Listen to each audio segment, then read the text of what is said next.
Hello aspirants, welcome to Super Coaching by Textbook. I am Sonpriya and आज अपनी strategy series के अंदर हम आपके लिए लेके आए हैं एक और टॉपिक, एक और आपकी क्वेरी को एड्रेस करने के लिए जो अक्सर आप सवाल पूछा करते हैं। तो अक्सर जब मैं क्लास लेती होती हूँ तो बच्चे बोलते हैं मैम मैं टेक्निकल बैकग्राउंड से हूँ, मैंने इंजीनियरिंग की है, मैंने नर्सिंग की है, मैंने मेडिकल किया है और मैंने तो कभी आपके जो आर्ट्स के सब्जेक्ट हैं, पॉलिटी है ना, इकॉनमी या फिर आपका क्या बोलते हैं हिस्ट्री है, ये सब तो कभी पढ़ा ही नहीं है। सो मैं कर सकता हूँ क्या यूपीएससी, या मैं क्या स्ट्रेटेजी अपनाऊँ कि मैं भी इक्वली अच्छा परफॉर्म कर पाऊँ, इस एग्ज़ाम को क्वालिफाई कर पाऊँ। So the topic is how to study a subject for UPSC exam which you have not studied before. कैसे कोई नया विषय पढ़ें जो आपने पहले कभी नहीं पढ़ा है, यानी ग्रेजुएशन में। स्कूल में तो सबने बेसिक पढ़ा हुआ होता है। सो यही डिस्कस करेंगे आज। बच्चों होता क्या है कि यहाँ पे जैसे कि आपके यूपीएससी के नोटिफिकेशन से प्रीलिम्स का सिलेबस लिया गया है ना। सो आपके बहुत सारे सब्जेक्ट्स होते हैं, हिस्ट्री है, पॉलिटी है, आपका इकोनॉमिक्स है, साथ साथ में आपकी इन्वायरमेंट है, आपका इकोलॉजी है, आपका साइंस है। So a lot many subjects are there and yes without any fault current affairs, है ना। सो ये सारे सब्जेक्ट्स होते हैं। अब क्या होता है, जो स्पेशली आपके इंजीनियर्स हैं, जो टेक्निकल बैकग्राउंड से हैं, वो थोड़ा सा डरते हैं कि यार सी सेट तो मैं टैकल कर लूँगा, है ना, सी सेट तो मैं टैकल कर लूँगा, लेकिन ये जो इतने सारे आर्ट्स वाले सब्जेक्ट हैं इनको मैं कैसे करूँ, जिनसे या तो मेरा लिंक छूट गया है या स्कूल में भी शायद मेरे बहुत अच्छे नहीं थे, है ना। ये सवाल अक्सर रहता है मन के अंदर। मेंस के अंदर भी है ना, आपका पूरा जो पेपर 1 है, पेपर 2 है, पेपर 3 का एक बहुत बड़ा हिस्सा, वो सारा कुछ जो है वो आपके नॉन टेक्निकल सब्जेक्ट्स होते हैं, है ना, जो आपके आर्ट्स बैकग्राउंड के सब्जेक्ट होते हैं। सो इनको कैसे टैकल करें, आज हम इसको डिस्कस करेंगे। समझना क्या है, एक बेसिक फंडा समझ लो सबसे पहले। बच्चों जैसे कि कोई छोटा बच्चा होता है ना, उसको हम सीधा नहीं कहते कि आप बच्चा दौड़ना शुरू कर दो, है ना। पहले वो बैठना सीखता है, फिर वो क्रॉल करना सीखता है, देन ग्रेजुअली वो थोड़ा थोड़ा खड़ा होना सीखता है, फिर वो थोड़ा बेबी स्टेप्स लेता है and then he starts running. ऐसा होता है ना। सो हम एक जैसे छोटे बच्चे को सीधा नहीं कह सकते कि आपको दौड़ना है, वैसे ही आपके लिए है कि आपने कोई सब्जेक्ट मान लीजिए ग्रेजुएशन में नहीं पढ़ा है, या वो सब्जेक्ट आपको लगता है कि आपको ठीक से नहीं आता। सो मैं आपको ये नहीं कह सकती कि आप जाकर के, जैसे अगर मैं पॉलिटी का एग्जाम्पल लूँ तो सबको पता होता है, नेट पे बहुत सारे सोर्सेज हैं कि पॉलिटी के लिए आपको लक्ष्मीकांत जो है वो पढ़नी होती है ना। पॉलिटी के लिए आपको लक्ष्मीकांत की जो किताब है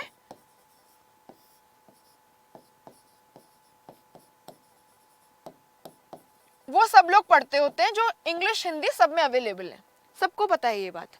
बट मैं आपको ये नहीं कहूँगी कि जब आपका बैकग्राउंड नहीं है इस सब्जेक्ट के अंदर, जब आपको बेसिक्स ठीक से नहीं आता, कि सीधा जाओ और पॉलिटी की ये जो रेफरेंस बुक है इसको पढ़ना शुरू कर दो। मैं ऐसा नहीं बोलूँगी आपको, है ना। या फिर मैं आपको सीधा ये नहीं कहूँगी कि आपको हिस्ट्री पढ़नी है,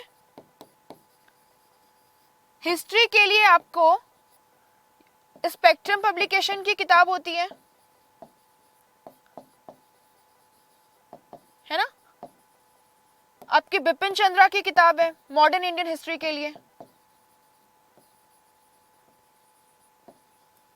या फिर आपका प्लासी टू पार्टीशन है, शेखर बंदोपाध्याय की बुक है Plassey to partition modern Indian history के लिए। बट मैं आपको बिल्कुल भी ये नहीं कहूंगी, है ना, मैं आपको ये बिल्कुल भी नहीं कहूंगी कि सीधे इन बुक्स के ऊपर जंप कर जाओ। मैं आपको एक तरीका बताती हूँ कि आपको उन सब्जेक्ट्स को कैसे अप्रोच करने हैं जो आपने पहले नहीं पढ़े हैं। सो हम ना बेबी स्टेप्स लेंगे, ठीक है, हम बेबी स्टेप्स लेंगे। सो फर्स्ट है ना, बेबी स्टेप्स हमको सक्सेस की तरफ लेके जाएगा।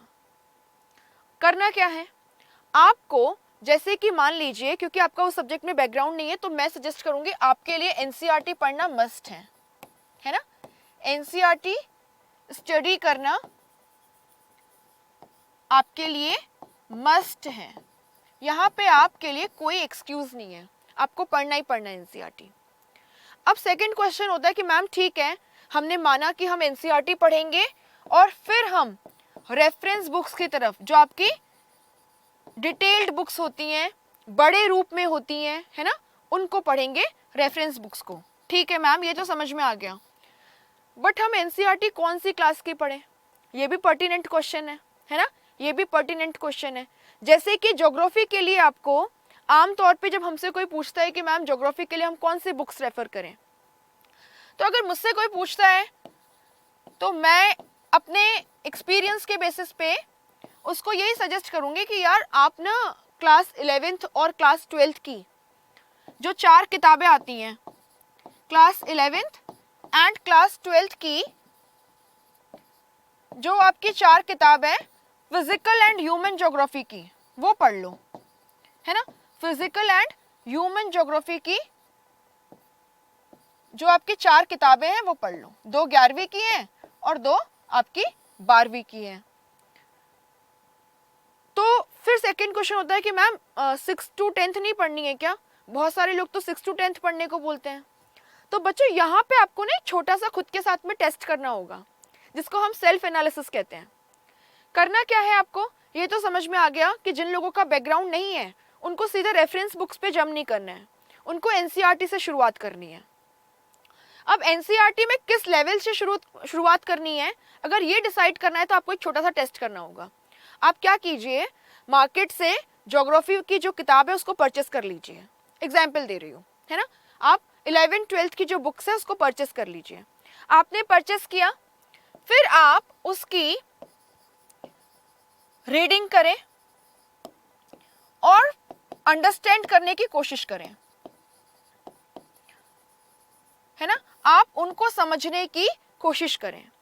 अगर आपको लगता है कि यार ये ज्योग्राफी की जो क्लास 11th और क्लास 12th लेवल की एनसीईआरटी है मैंने एक बार पढ़ी एंड मैं एक्सपेक्ट करती हूँ कि आप अगर तैयारी कर रहे हो तो कॉलेज में होंगे या कॉलेज पास आउट होंगे या कोई जॉब कर रहे होंगे, सो एक मैच्योरिटी लेवल, एक समझदारी लेवल आपसे एक्सपेक्ट किया जाता है कि भाई रीड किया, अंडरस्टैंड, हाँ ठीक है, नॉर्मल चीज़ें हैं, माना चीज़ें बहुत सारी पता नहीं थी और एक रीडिंग के बाद याद नहीं रहेंगी, 2-3 बार पढ़ना पड़ेगा, थोड़ी मेहनत ज़्यादा करनी पड़ेगी।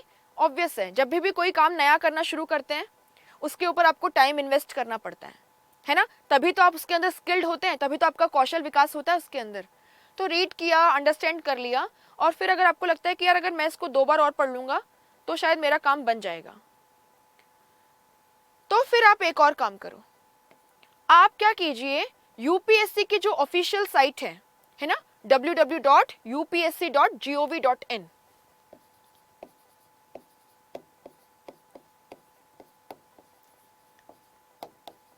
जो यूपीएससी की ऑफिशियल साइट है इस पे जाइए और यहाँ पे एग्जामिनेशन सेक्शन से जब आप क्लिक करेंगे तो उसमें प्रीवियस ईयर्स के क्वेश्चन पेपर्स का ऑप्शन आ रहा होगा, वहां से प्रीवियस ईयर्स के क्वेश्चन पेपर्स को डाउनलोड कर लो और फिर आपने जो पढ़ा है उसको उस पेपर में देखो कि कितना पेपर आप कर पा रहे हो उसका पढ़ के प्रीलिम्स का। या जैसे ज्योग्राफी आपके मेंस के सिलेबस में जनरल स्टडीज 1 में आती होती है, ठीक है, आपके जनरल स्टडीज के फर्स्ट पेपर में ज्योग्राफी आता है। सो यहाँ से पेपर डाउनलोड करके मेंस का और प्रीलिम्स का पेपर देखो और देखो कि इसके बेसिस पे आप पेपर कितना कर पाते हो, कितना पेपर कर पा रहे हो। अगर आपको लगता है कि हाँ यार पढ़ने के बाद पेपर हो जाएगा, डर नहीं है कुछ भी, तो फिर आप इसी लेवल से शुरुआत कर दीजिए। बट अगर आपको लगता है इस किताब को पढ़ के या तो मन में डर बैठ गया कि यार नहीं हो पा रहा, ये तो बहुत टफ सी बातें कर रहा है, बहुत टफ लैंग्वेज यूज कर रहा है, तो आप क्या करेंगे, तो आप 6 to 10th की एनसीईआरटी भी पढ़िए। तब मैं आपको कहूंगी आप 6 to 10th की एनसीईआरटी भी पढ़िए। अगर आपको ऐसा लग रहा है इन किताबों को पढ़ के कि आपके पल्ले कुछ नहीं पड़ रहा, सब ऊपर से जा रहा है, so go to the 6th and 10th NCERT, read them, understand them, क्योंकि वो बच्चों के हिसाब से बनाई गई है। एकदम अच्छे से आपको हर चीज एग्जाम्पल के साथ में, है ना, एक्टिविटी के थ्रू समझाई गई है, उसे पढ़ो। 6th to 10th की अच्छे से जब नई वाली अपने एनसीईआरटी पढ़ ली ज्योग्राफी की, फिर आप 11th 12th पे जाके देखना, फिर आपको 11th 12th बहुत अच्छे से समझ में आ जाएगी। और तब आप जब क्वेश्चन पेपर उठाओगे, एनालिसिस करोगे खुद का कि मैं कितना कर पा रहा हूं, तो देखना आप खुद ही डिफरेंस नोटिस करोगे। So this should be the approach. Summarise करती हूं, क्या बोला मैंने अभी तक कि जिन लोगों ने पहले सब्जेक्ट्स नहीं पढ़े हैं उन्हें क्या करना है, उन्हें सीधा रेफरेंस बुक्स पे जंप नहीं करना, एनसीईआरटी से शुरुआत करना है, फिर रेफरेंस बुक्स की तरफ जाएंगे। दूसरा, एनसीईआरटी किस लेवल से शुरुआत करें, अगर आपका क्वेश्चन ये है तो फिर आपको क्या करना है, आपको पहले बड़े लेवल की पढ़ के देखनी है। एक बार समझ पड़ जाता है तो कोई डर नहीं है ना, फिर तो कोई प्रॉब्लम नहीं है, 11th 12th की एनसीईआरटी पढ़ ली। बट अगर यहाँ लगता है कि ज्योग्राफी की या हिस्ट्री की या पॉलिटी की क्लास 11th 12th पढ़ने से आपका काम नहीं बन रहा है, तब आप जाइए और जो लोअर लेवल की एनसीईआरटीज हैं उनको भी कीजिए, फिर आप उनको भी कीजिए। एंड एक बार जब आप ये कर लेंगे, तब आप रेफरेंस बुक्स की तरफ आगे बढ़ सकते हो। और बच्चों ना, डरने की जरूरत नहीं है, ये तो हो गया है ना, आपको डरने की जरूरत नहीं है। डरने की जरूरत क्यों नहीं है, क्योंकि देखो क्या होता है, पहली बात, जब आप बार बार में इन टर्म्स को देखते रहोगे, शुरू में लगता है कि यार मुझे पता नहीं ये क्लाइमेटोलॉजी में क्या लिखा हुआ है, नहीं समझ में आ रहा है, ये हाइड्रोलॉजी में क्या लिखा है, नहीं समझ में आ रहा, या ये हिस्ट्री में इतनी सारी डेट्स है मैं कैसे याद करूं, पॉलिटी में इतने सारे आर्टिकल्स हैं इनको कैसे कवर करूंगा। नॉर्मल सी बात है और हम सब उस स्टेज से गुजरते हैं। तो आपको क्या करना है, पहले तो मन को समझाना है कि यार जब मैं इन चीज़ों को बार बार देखूंगा तो मुझे अपने आप ही याद हो जाएंगी, है ना। सो मल्टीपल अंडरस्टैंड करने के बाद मल्टीपल टाइम्स रिवाइज करना है जिन बुक्स को पढ़ा है उनको। जब आप मल्टीपल रिवीजन करोगे, जो चीज़ें याद नहीं रहती, जैसे पॉलिटी के आर्टिकल, तो आप उनको अच्छे से पेज पे लिख लीजिए कि ये आर्टिकल इस चीज़ से डील करता है, और फिर उसको बार बार रिवाइज करते रहिए। हिस्ट्री की डेट्स नहीं याद रहती, एक A4 साइज का पेपर लेके जब पढ़ रहे हो, उन टॉपिक्स के साथ साथ में डेट्स और इवेंट्स लिखते जाओ और फिर उसको रिवाइज करते रहो बार बार। जब आप रिवाइज करते रहेंगे, बार बार उन्हीं चीज़ों को देखेंगे, तो आपका माइंड जो है वो उन चीज़ों से अकस्टम्ड हो जाएगा, उसको वो कॉमन लगने लगेंगे, फिर आपको ये प्रॉब्लम नहीं आएगी। एंड एक और चीज होता क्या है, सबका ना कोई सब्जेक्ट तो स्ट्रांग होता है ना, कोई ना कोई सब्जेक्ट जो है वो सबका स्ट्रांग होता है। जैसे मान लीजिए कोई कॉमर्स बैकग्राउंड का स्टूडेंट है, उसका, बट ऑब्वियस सी बात है उसकी इकोनॉमिक्स अच्छी होगी, हम एक्सपेक्ट करते हैं उसका मैथ्स भी अच्छा होगा, है ना। कोई आपका ये है नर्सिंग स्टूडेंट है या कोई मेडिकल फील्ड से है, उसका बायोलॉजी बहुत अच्छा होगा, है ना, उसका बायोलॉजी, उसका जनरल साइंस अच्छा होगा। कोई इंजीनियर है, उसका नॉर्मल साइंस है, डिजास्टर मैनेजमेंट वगैरह है, वो उसकी अच्छी होगी, है ना, वो हम उससे एक्सपेक्ट कर सकते हैं कि यार इन लोगों का ये सब्जेक्ट जो है वो काफ़ी अच्छा रहेगा। सो सबसे पहले दिमाग को ये समझा लो कि यार सबका कोई ना कोई सब्जेक्ट जो है वो स्ट्रांग होता है, तो मेरी भी तो कुछ स्ट्रेंथ होगी, है ना, तो मुझे अपनी जो स्ट्रेंथ है उसको और ज़्यादा स्ट्रांग बनाना है, प्लस जो मेरी कमज़ोरी है ना, जो मेरी स्ट्रेंथ है उसको मुझे अपनी कमज़ोरी में नहीं बदलने देना है, इसको और ज़्यादा स्ट्रॉन्ग करते जाना है, करते जाना है, करते जाना है। जो वीकनेस है, जो कमजोरी है आपकी, उनको हमें घटाते जाना है, माइनस करते जाना है, माइनस। और जैसे मैंने आपको तरीका बताया, अगर आप उस वे में उसको अप्रोच करोगे तो it will help you out, है ना। बेबी स्टेप्स, एनसीईआरटी, फिर रेफरेंस बुक, फिर दिमाग को समझाना कि याद हो जाएगा, डरना नहीं है। बच्चों क्या होता है, योर माइंड, है ना, and your body listens to everything that you speak. इसीलिए अपने मन में कोई भी ख्याल लाने से पहले सोच लो कि क्या कर रहे हो। फियर फोबिया नहीं क्रिएट करना है ना, डरना नहीं है। पहली बात, मेंटल स्ट्रेंथ सबसे बड़ी स्ट्रेंथ होती है। सो माइंड को बता दो कि मैं कर लूंगा, है ना, I will do it, I will do it, मैं कर लूंगा, मैं करूंगा, मैं करूंगा। और मैं क्या करूंगा, मैं अपनी स्ट्रेंथ्स को और ज्यादा स्ट्रॉन्ग करूंगा, अपनी कमजोरियों को कम करता जाऊंगा। यहाँ पे एक और चीज है, आप अपने दिमाग को ये भी समझाइए, है ना, ये भी समझाइए कि मैं जो कुछ पढ़ रहा हूं, जब मैं आईएएस बन जाऊंगा तो ये सब उसके वर्थ होगा। अगर आप अपने माइंड को ये ट्रिक कर सकते हैं कि जो आप पढ़ रहे हैं, वॉट यू आर स्टडिंग, है ना, वॉट यू आर स्टडिंग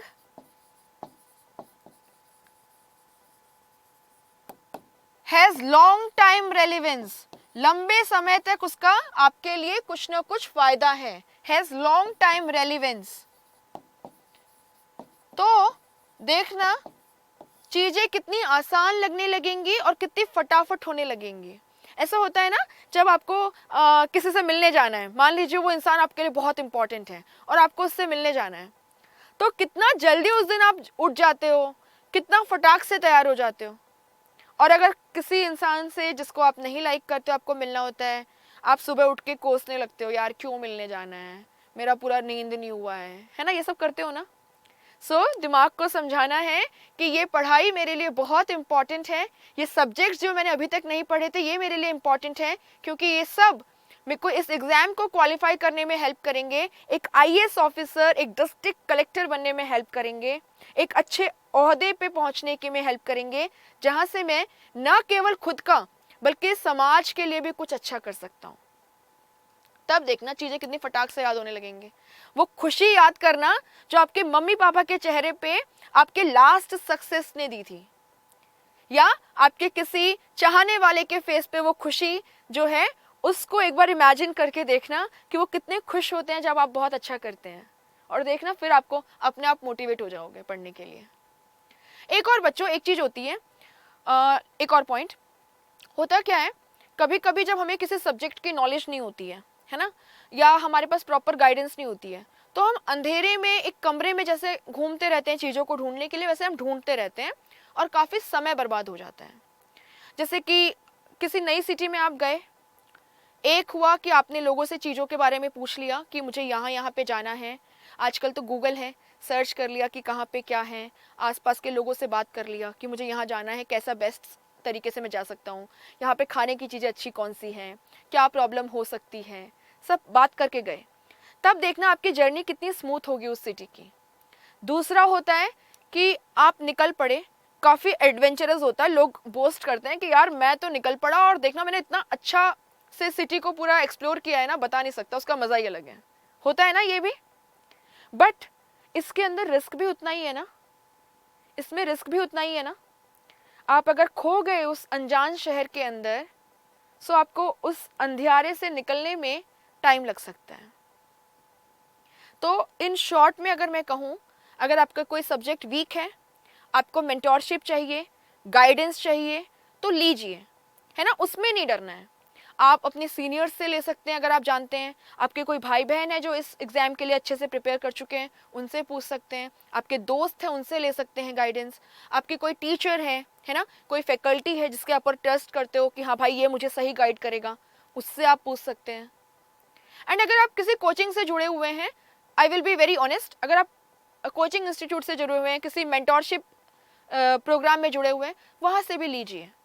उससे क्या होगा, वो जो रास्ते में आने वाले हर्डल्स हैं, जो प्रॉब्लम्स हैं, उनको थोड़ा साफ कर देते हैं, है ना। सो आपको सही रास्ता दिखा देते हैं, आपके जर्नी में इतने ज़्यादा उतार चढ़ाव नहीं आएंगे अगर आपको कोई प्रॉपरली गाइड कर दे तो, वरना हो सकता है थोड़ा टाइम ज़्यादा लग जाता है, कभी कभी टाइम वेस्ट हो जाता है, या फिर हमारे जो पोटेंशियल ईयर्स होते हैं, जब हमारे अंदर जोश होता है कि हम अच्छे से अभी निकाल सकते हैं एग्ज़ाम को, शायद वो समय चले जाता है।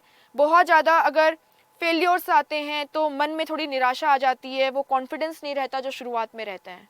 सो टाइमली गाइडेंस भी बहुत इंपॉर्टेंट है। एक तो मोटिवेटेड रहने के लिए ये चीज़ कीजिए कि समझाइए दिमाग को कि ये लॉन्ग टाइम में काम आएगा, मेरे अपनों की खुशी के लिए है ये। एंड यस, गाइडेंस लेने से मत डरो बच्चों, कोई फ़र्क नहीं पड़ता, कल को जब आईएएस बन जाओगे कोई नहीं पूछने आएगा कि किससे गाइडेंस ली थी, क्या हुआ था। हाँ ये पूछ सकते हैं किससे गाइडेंस ली थी, लेकिन ये नहीं पूछेंगे कि यार तूने तो गाइडेंस ली इसलिए तो आईएएस बन गया, कोई फ़र्क नहीं पड़ता। इंटरनेट पे आजकल अच्छे अच्छे रिसोर्सेज हैं, अच्छे अच्छे मेंटोर्स हैं, आप वहाँ से गाइड ले सकते हैं, जहाँ कहीं से पॉसिबल है लीजिए, लेकिन एग्ज़ाम क्वालिफाई कर लीजिए, ठीक है। सो आपको ये करना है, जिन सब्जेक्ट्स में आपको नहीं पकड़ है एनसीईआरटी से शुरू कीजिए। एनसीईआरटी का लेवल क्या करना है वो डिसाइड कीजिए खुद से, पढ़ करके एक बार प्रीवियस ईयर्स के पेपर्स को सॉल्व करके। एंड देखना जब आप यहाँ पे ये सब कर लेंगे तो जब मेन एग्जाम में जाएंगे तब आपको क्वालिफाई करने से कोई नहीं रोक सकता। All the best, hope this video will help you. और जो आप मेरे को अक्सर क्लास में पूछते रहते हो कि मैम मैं टेक्निकल बैकग्राउंड से हूँ कैसे करूँ, उसका आंसर आपको इस वीडियो में मिल गया है। बुक लिस्ट के लिए बच्चों हमारा जो यूट्यूब चैनल है super IAS by text book, super IAS by text book, आप वहाँ पे देख सकते हैं, चेक कर सकते हैं। हमने आपके लिए पूरी बुक लिस्ट बना दी है, super IAS by text book. ठीक है, ये यूट्यूब चैनल है, आप यहाँ पे देख सकते हैं। इसके अलावा हमारा सुपर कोचिंग का प्रोग्राम चल रहा है जहाँ पे हम बहुत ही नॉमिनल फीस पे एक अफोर्डेबल क्वालिटी में, है ना, एक अफोर्डेबल प्राइस पे क्वालिटी एजुकेशन प्रोवाइड करने की कोशिश कर रहे हैं, जहाँ पे आपको प्रीलिम्स, मेंस, इंटरव्यू सब का एक कॉम्प्रिहेंसिव गाइडेंस, बच्चों की तरह आपको मेंस के आंसर लिखाने, प्रीलिम्स के MCQ के टेक्निक सिखाने, सब कुछ आपको सपोर्ट प्रोवाइड किया जाता है।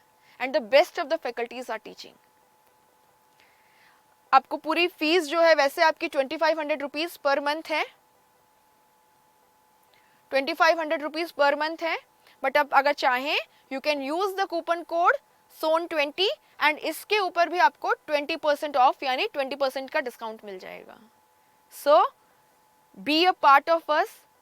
ठीक है, अगर आप ज्वाइन करना चाहते हैं जरूर ज्वाइन कीजिए। We will be more than happy to mentor you, to help you out and to see you coming out with flying colours in this exam. बच्चों कंसिस्टेंटली अच्छे से मेहनत कीजिए। आपकी ये जो कंसिस्टेंसी है, आपका जो कॉन्फिडेंस है, आपका जो मोटिवेशन है, वो आपको इस जर्नी को सेल करके सक्सेस की तरफ लेके जाएगा। Remember, slow and study wins the race, है ना। So thank you so much, hope this video helps you.